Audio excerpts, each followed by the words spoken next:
2 of the 5 accused in the Chanelle Henning murder case have been sentenced to 18 years for murder, and members of the SANDF who are deployed along the border between Lesotho and South Africa have received goodwill parcels. Ambosisiwa Khadebe with the latest news update. 2 of the 5 accused in the Chanelle Henning murder case have been sentenced to 18 years for murder, 5 years for unlawful possession of a firearm, and 3 years for the unlawful possession of ammunition. The sentences will run concurrently. They were sentenced in the Pretoria Magistrates Court this morning.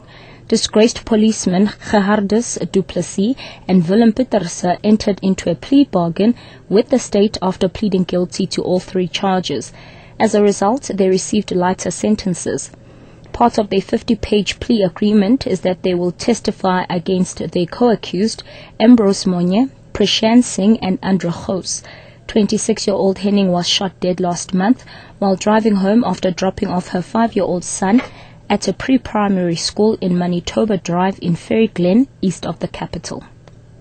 About 200 family members of mostly political prisoners who were executed in the early 60s have gathered at the refurbished gallows at Pretoria Central Prison. The gallows was dismantled in 1996 after the Constitutional Court unanimously decided to abolish the death penalty.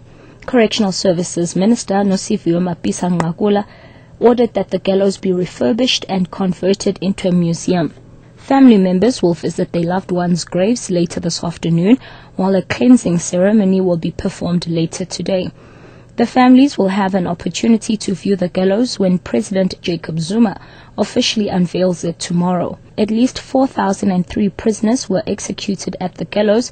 130 of them were political prisoners. The visitors include family members of John Harris, the only white political prisoner to be executed at the gallows, and the Vulindlela family, who had 5 family members executed simultaneously.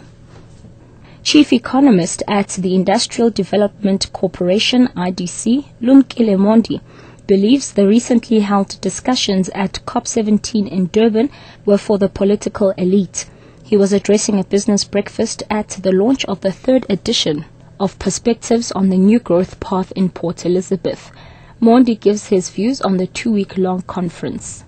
People are looking at bread and butter issues, looking at survival. So I was quite disappointed that those issues become very high level, and I was very pleased that very little came out of it, because we still need a serious engagement with the marginalized and the NGOs that have less resources than Greenpeace and others.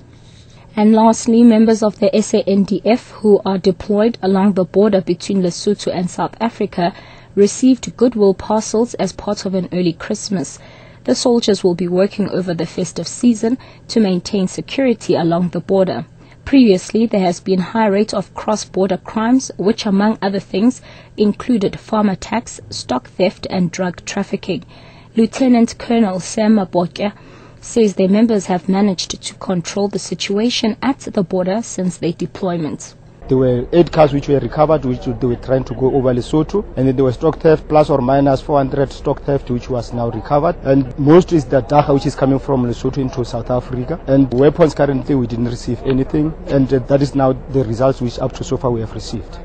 Catch our malaria package on option 7 and the latest news anytime here on Newsbreak option 1.